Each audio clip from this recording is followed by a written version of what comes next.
Namaskara. Welcome to Movement Nuances series. Our guest today is Shri Manish Maharaj from Durban, South Africa. This is the second segment with Manish of a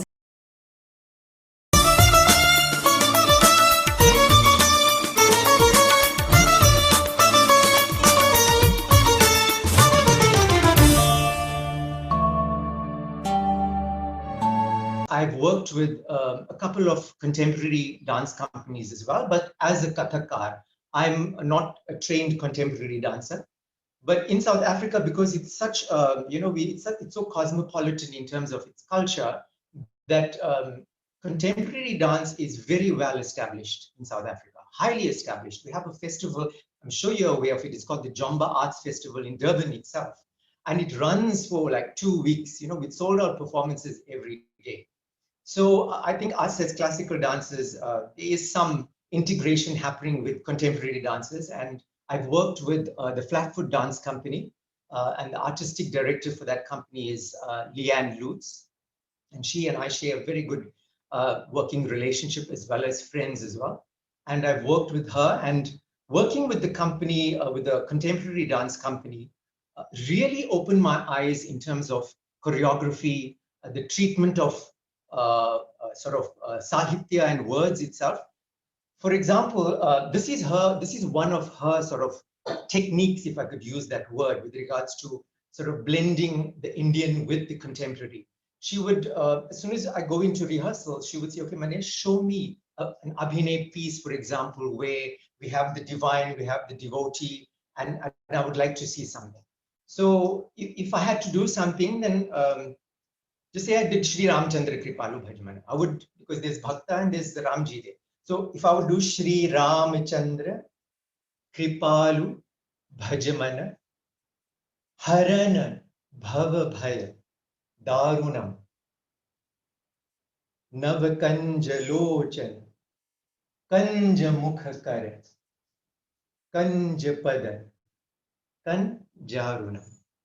So if I presented this for her, she would look at it and just choose 2 or 3 movements or postures. On the one hand, she'll keep that aside. She does not need the full line. It's too much. For them, it's too much happening.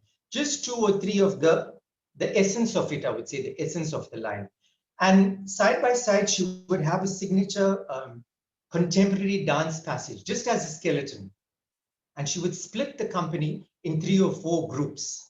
After that, she would sort of tell us to choreograph something and co-opt these movements into the signature phrase, contemporary dance phrase. Each group would do that. So there is a common denominator, and what emerges from the different choreographies is quite beautiful and amazing. And I started thinking about this, that sometimes we have sahitya, for example, many of the stotrams, for example, the Shiv Tandav Stotram.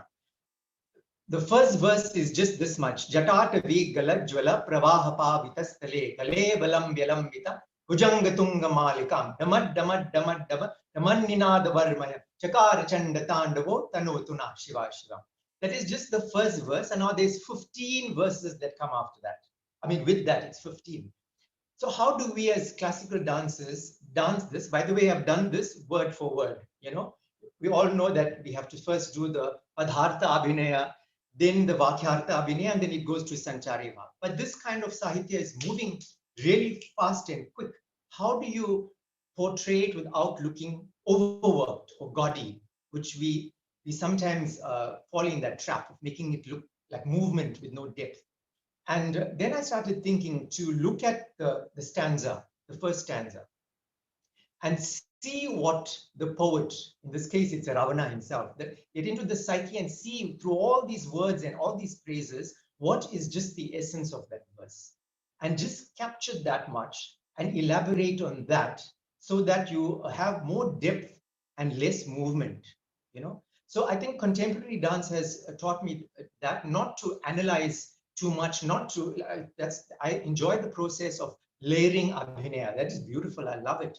But there's, on the flip side as well, there's this approach where you just need a few movements. Like these golden oldie movies that we have, the black and white movies. I mean, the heroine would be really close to the camera, and she would just have one movement and she'd be going on with that, and then she would do few movements, but we still remember those pieces. You know, it just proves that concept right. So that is what I sort of learned from contemporary dance. Another thing Leanne always asked me, she says, why do classical dancers, or me in particular, why do we gravitate always to the center of the stage? And everything is more or less in the same area. Why are we always starting? Yes, we would use direction. It's very directional, but we would make sure we come to the center. So the idea is that the center of the stage is the most potent in terms of the energy. No? The energy is strongest at the center if you look at all the directions. So I said, you know, it's probably because of that. She says, no, try and look at ending at different parts of the stage, you know, downstage right, or upstage right at the back, end your tora right at the back, feel the energy at the back of that stage, energize that space, and allow that space to energize you as well. And that also made a big difference with regards to me as a Kathak dancer, because I brought that into my Kathak repertoire, you know, experimenting on taking chakkars or pirouettes, but ending at a very odd place, you know, on the stage. But at the same time, it still has the impact, you know. That was something that I learned from the Flatfoot Dance Company. The other contemporary dance company I've worked with is a German-based dance company called Dorky Park, and the artistic director is Constanza Marcras. This as well, I've been working with them, and this came to a halt because of COVID. We had tours planned in Italy, in Hamburg, Germany, but all of that is still pending. And this scenario is completely different. This contemporary dance, I would say the method or the system, the process. With Constanza, you as the artist you just have to come to zero. You have to empty this and forget all these, get the mind out of the way, basically, and just surrender yourself to the choreographer, you know, because she's going to make you think out of the rational mind and make you do crazy things, you know. For example, she would, if one of the exercises, if we're just walking around aimlessly in the studio on stage as an exercise, she would just call out your name and say, which is rather odd, because now if she says break into a bhangra or something, which I cannot do, somebody says do a bhangra, the first thing I'll do is stand in Utpati, because that's all I know.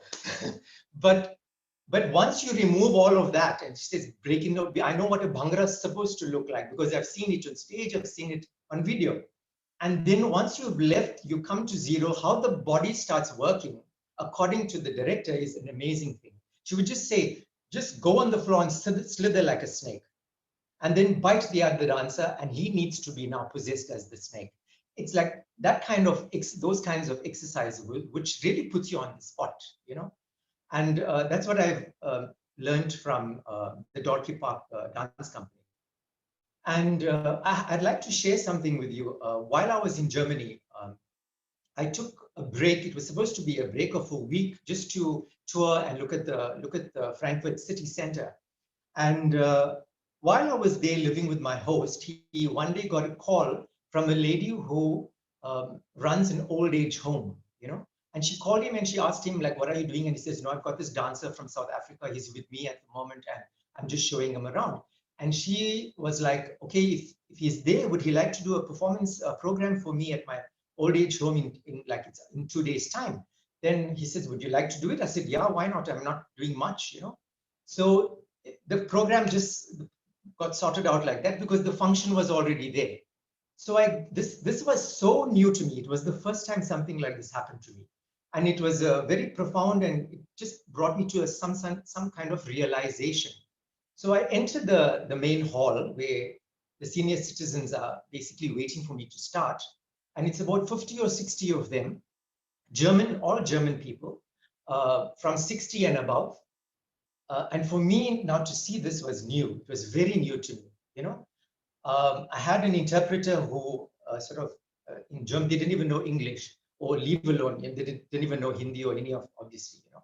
So she, as I explained the piece, she translated it to them in German.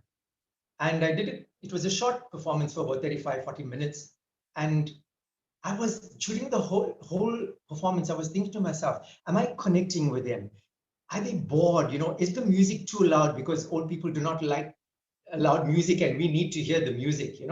So all these things were running through my mind. Nevertheless, I performed through it. And afterwards, they came up to me one at a time, with tears in their eyes, saying that I've never seen a dancer be so emotive, be so expressive in dance. Because if we in dance have to, it's so stylized, some of our pieces, that even if we have to show Vatsalya Rasa, it is like you hold it and you have so much of emotion on the face and you are kissing the, I mean, you and I won't even do it in day-to-day life, but in dance, we want to take it to the maximum. So I think that's what they perceived, and they had never in their entire life, being senior citizens, they've never seen dancers emote on that level, So that for me was something so profound, because other cultures perceive art from other ethnic cultures differently. It's almost like food. What is normal to us might be spicy to another palate, and art is obviously the same thing. And so that was quite a profound effect. And I thought to myself, yeah, it is. It's amazing how Indian art can appeal on different levels to different age groups, different ethnic groups, different cultures around the world. A performance I gave in Port Elizabeth during the interval while changing for the second half. The change room was very close to the space outside. I would call it the smokers area, and we overheard, we got some feedback during interval as to how they perceived the first half. So it was like, hey, this is quite involved. It is like a sensory overload.